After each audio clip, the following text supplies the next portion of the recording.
நம்ம குடும்ப ஃபங்க்ஷனு. இப்போ வந்து இவங்க இந்த நேரத்தில் இவங்க கதாநாயகம். உங்கள் குடும்பத்தில் எல்லாம் நீங்களாம் கல்யாணம் பண்ணும்போது என்ன பண்ணேன் என்ன கூட்டி இதே மாதிரியே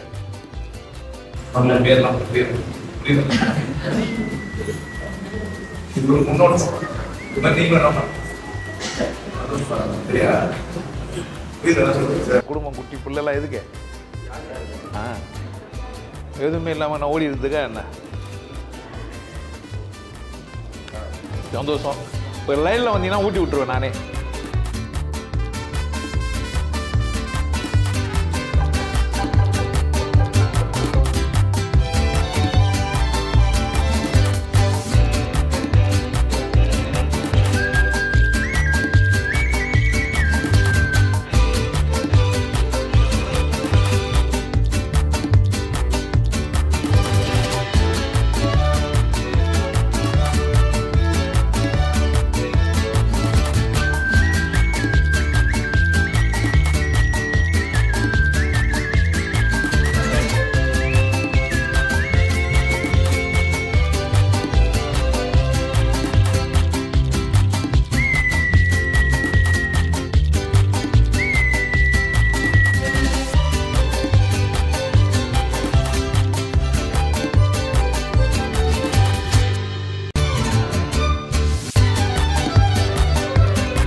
தரும் கல்வி தரும் ஒரு நாள் தளபரியா மனந்தரும் தெய்வ வடிவும் தரும் நெஞ்சில் வஞ்சமில்லாதினம் தரும் நல்லனவை எல்லாம் தரும் அன்பர் என்பவர்க்கே கணம் தரும் பூங்குழலால் அபிராமி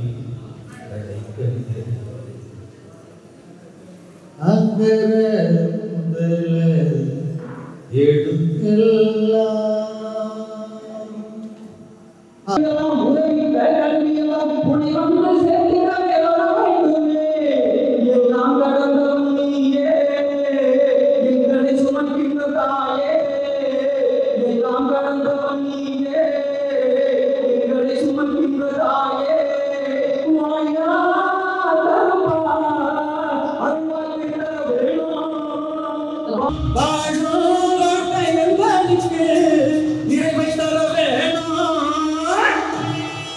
உணர்ச்சியின் உள்ள கருத்தை உணர்வு பெற்று என்னை எழுத வைத்தாய். 40 நாள் வகுப்பில் என் உள்ள குமரர்களையும் சரி செய்தாய்.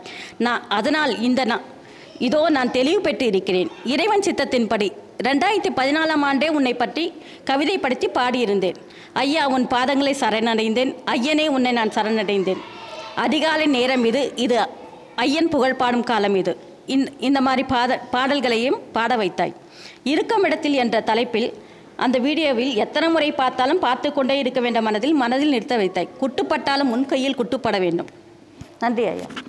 நெஞ்சே குருநாதரின் சேவடி நினைந்து நன்றே இசை பாடிட சூழ்நிலை மறந்து அருள் பெற பாடிடும் திருவாய் மலர்ந்து பொருள் பெற பாடிட உனை நீ உணர்ந்து நெஞ்சே குருநாதரின் சேவடி நினைந்து நன்றே இசை பாடிடு சூழ்நிலை மறந்து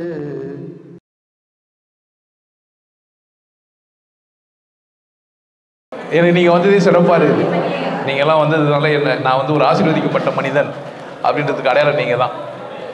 எத்தனை பேருக்கு கேக்கு நீங்கள் ஊட்டிருப்பீங்க, இல்லை உங்களுக்கு யார் ஊட்டினாங்க? கேக்கு ஊட்டிக்கிறாங்களா உங்களுக்கு இந்த வயசில்? எல்லாம் குழந்தைங்க மாதிரி ஆள் வாயது ஒரே சந்தோஷமாக இருக்குது. உங்களை எல்லாம் குழந்தைகிட்ட பாரு இல்லை, ஒரு அப்பனுக்கு இது ஒரு பெருமை தான் இல்லை.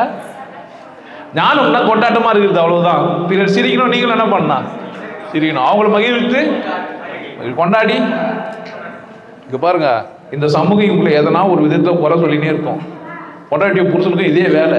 எதுலன்னா உன்னை குறை சொல்றது தான் உன் பொண்டாட்டி புள்ளிலாம் இருப்பாங்க. கரெக்டாக இல்லையா? எத்தனை பேர் ஏன் சொல்றீங்க?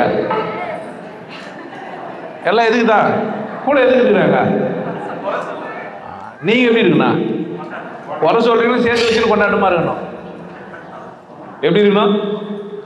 குறை சொல்றீங்களா என்ன பண்ண? ஒரு ஜட்ஜு வந்து விபச்சாரி வீட்டுக்கு போனாருன்னு வச்சுக்க, ரிலாக்ஸ் பண்ண போறாரு. ஒரு நீதிபதி விபச்சாரி வீட்டுக்கு போனா என்ன பண்ண போறாரு? ரிலாக்ஸ் பண்ண போறாரு. ஆனா ஒரு ஏழை போனா தர்மம் எப்படி இருக்குது தெரியுதா உங்களுக்கு? ஆளுக்கு ஒரு நியாயம், ஆளுக்கு ஒரு தர்மம் இருக்கும். எதை செஞ்சாலும் சரின்னு சொல்றதுக்கு ஒரு கூட்டம், எதை செஞ்சாலும் தவறுன்னு சொல்றதுக்கு ஒரு கூட்டம் இருக்கும். உங்களை தெரிஞ்சுக்காத வரைக்கும் நீங்க சந்தோஷமா இருக்க முடியாது. சும்மா பேச்சு அதெல்லாம். இன்னும் புக்கு படித்தாலும், இன்னும் நூல் படித்தாலும், எவ்வளோ பெரிய தலைவர்கள் வந்து பேசினாலும் என்ன பண்ண முடியாது. உங்களுக்கெல்லாம் நான் ஒன்று பண்ணி வச்சுருக்கேன். நித்திக்கன் துணிக்குதா, மூன்றாவது கண் விழிப்பு இருந்துச்சா, எல்லாம் விந்து எடுத்து போய் அங்கே வச்சுக்கிறீங்க. அப்படிலாம் இல்லை தானே? உஷாராக இருக்க, ஒழுங்காக பயிற்சி பண்ணுங்க, கொண்டாட்டமாக இருக்க பாருங்க. சரியா? என்னுடைய பயிற்சி உங்களுக்கு விசேஷமானது. என்னுடைய பயிற்சி விசேஷமானது. நீங்கள் எப்படி இருங்க? மகிழ்ச்சியாக இருங்க. எல்லா இடத்துலையுமே மகிழ்ச்சியாக இருங்க. டாய்லெட்டில் போனாலும் டாய்லெட்டில் எப்படி இருங்க?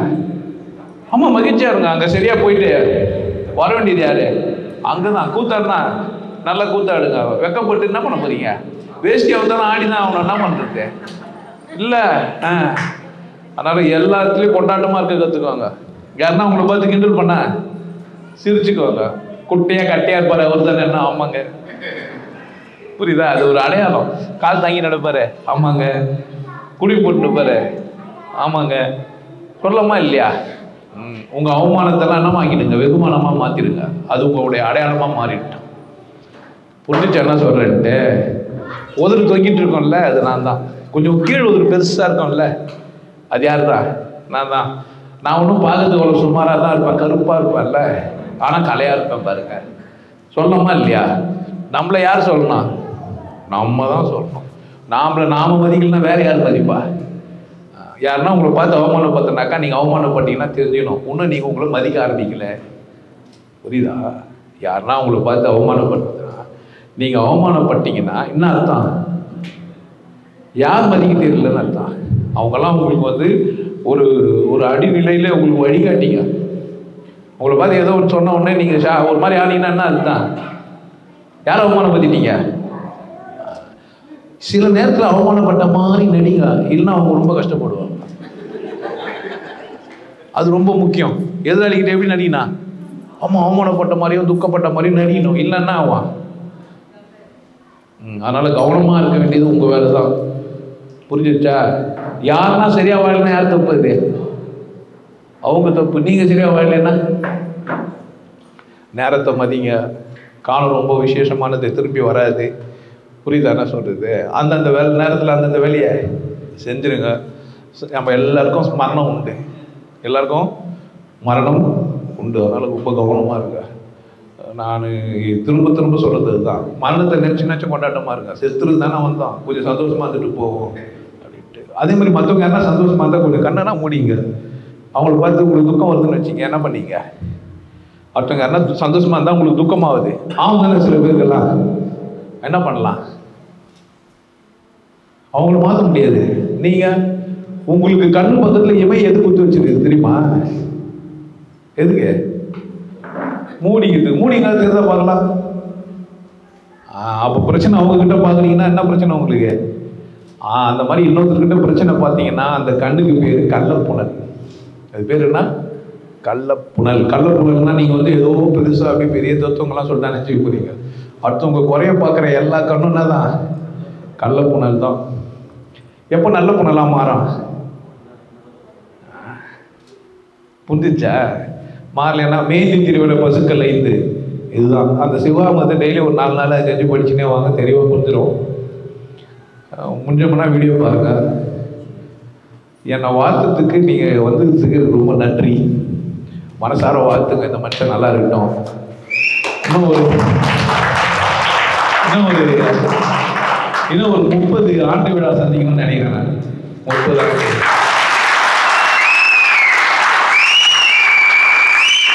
ஒரு நாள் ஆண்டு விழாக்கு எல்லாத்தையும் பாய் சொல்லிக்கணும்னு பார்க்குறேன், சந்தோஷமா. புரியுதா நான் சொல்கிறேன்ட்டு? அதெல்லாம் நீங்கள் கொண்டாட்டமாக இருக்க வழியை பாருங்கள். அதுக்குள்ளே விசேஷமாக இருந்தாலும் தெரிஞ்சுட்டு போக பாருங்கள். ஏமாத்துக்காரன் உள்ள மாதிரி குச்சி வைக்கலாம் இருப்பான். ஏன்னா ஒரு சாமியார் பேர் சொல்லிட்டு அவன் வீட்டுக்கு போயிட்டு போனீங்கன்னா உங்கள் பிரச்சனை, என் பிரச்சனை கிடையாது. ஒரு தில்லான ஆள் நான், நீ என் ஆளுன்னு சொல்லவே வேணாம். யாருக்கிட்ட போய் நான் வந்து சிவையர் சொல்லி பாரு, உன்னை பெஜாராகிடுவான். நீ பார்த்த உடனே உன்னை வேறு மாதிரி பார்ப்பாங்க. ஆமாவா இல்லையா? என் வீடியோ நீ அது முன்னாடி பார்த்து உங்ககிட்ட பேசவே மாட்டாங்க. நீ ட்ரெயினில் கீழே போகிறேன்னு வச்சிங்க, பக்கத்தில் சீட்டில் ஒரு மாதிரிங்கிறாங்க, தள்ளி போக மாட்டாங்க வச்சுங்க, என்னோட வீடியோ ஆட்டோமேட்டிக்காக தூரம் போயிடும். ஆமாம், பாதுகாப்பு கவசம் நான். ஆமாவா இல்லையா? ஓகே. யாருமே ஒத்துக்க மாட்டாங்க. ரொம்ப கஷ்டப்பட்டு போராடி தான் நீங்களே ஒத்துருப்பீங்க. நீங்களே ஒரு சீரை ஒத்துக்குனீங்க முடியாது. யாருன்னா ஒருத்தவங்க அம்மானா ஒத்துப்பாங்களே? கிருஷ்ணாராமன்னா ஒத்துப்பாங்க தானே? இப்போ மேலேருந்து ராமா பார்த்தாரு முன்னாடி ஒரு மாமா இல்லை, நான் மாமா இல்லை, அதனால் நான் என்ன பண்ணுவேன், ராமாவை தான். அதெல்லாம் ஒன்றும் இல்லை, அதெல்லாம் ஒரு வார்த்தைங்க மட்டும்தான். உங்களை மதிக்கிறது மட்டும்தான் இங்கே விசேஷம். நீங்கள் தான் இங்கே வந்துடுவீங்க, நீங்கள் தான் இங்கே இருக்கிறீங்க, நீங்கள் தான் செத்து போயிடுவீங்க. அதனால் யாரும் மதிங்க. செல்ஃப் ரெஸ்பெக்ட் ரொம்ப முக்கியம். புரியுதா?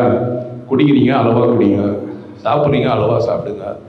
புரியுதா? காதலிக்கிறீங்க அளவாக காதலிக்கிறீங்க. ஆமாம், எடுத்து போய் யாரும் காதலிக்கிறேன்னு சொல்லிட்டு 4, 5 மதியம்லாம் பேசின போதெல்லாம் 6 காஞ்சிபுரம் கெட்டு குட்டி கேசர் ஆகிட்டு. அது மாதிரிலாம் போகக்கூடாது, தப்பு. புரியுது என்ன சொல்லிட்டு? அளவு முக்கியம்.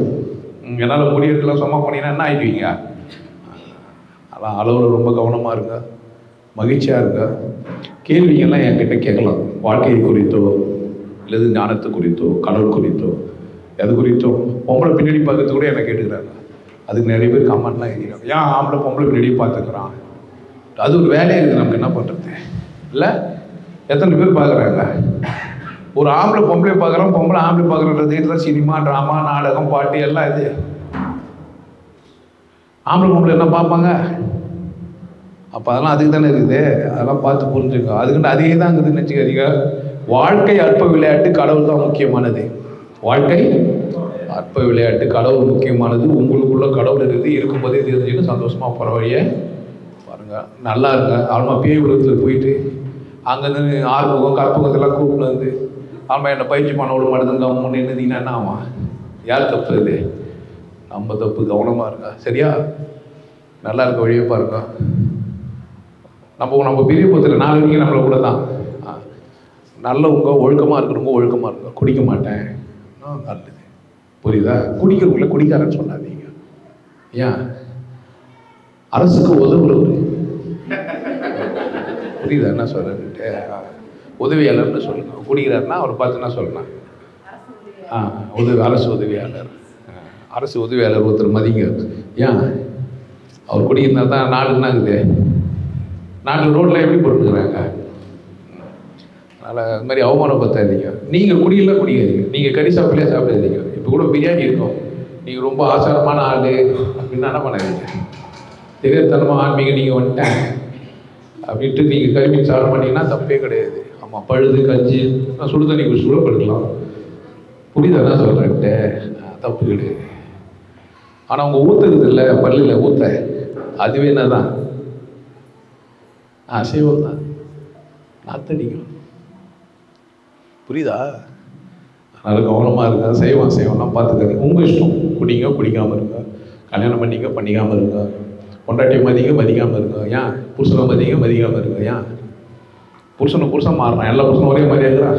பாரு, அவன் பொண்டாட்டி எப்படி மதிக்கிறான்னா, அவன் எனக்கு புருஷனாக தான் நானும் நல்லா தான் பண்ணுவேன். அவன் எனக்கு புருஷனா இல்லை. புரியுதா? அவர் பாரு பொண்டாட்டி நல்லா வச்சுக்கிறாருன்னு அர்த்தம். பொண்டாட்டி நல்லா இருக்கிற நம்ம என்ன பண்ண முடியும்? அது யார் பிரச்சனை? இது எனக்கு வாசிது எனக்கு தானே தெரியும்.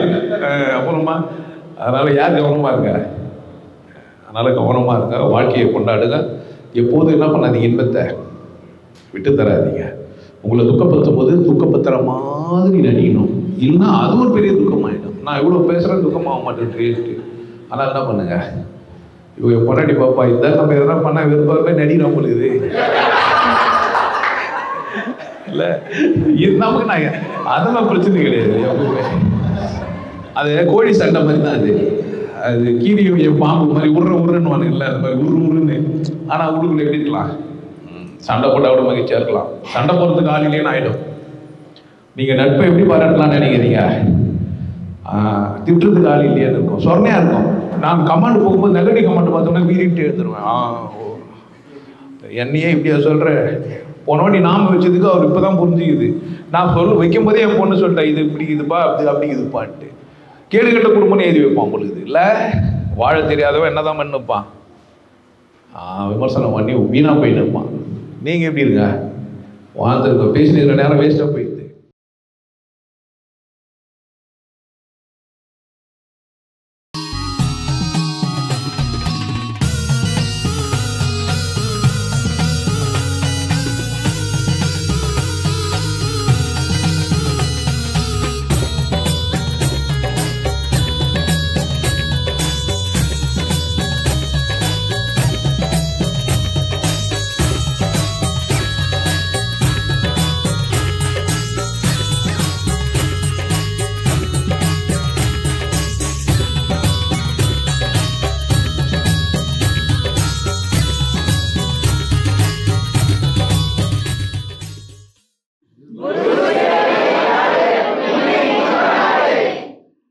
நல்லா இருங்க, சிறப்பாக இருங்க, கொண்டாட்டமாக இருங்க. உங்களை நீங்கள் மதிப்பு மிகுந்தவராக மாற்றுறது உங்கள் கையில் தான் இருக்குது. நல்லா இருங்க. நான் ஒரு வாய்ப்பு என்னை பயன்படுத்திக்கலாம். நல்லது.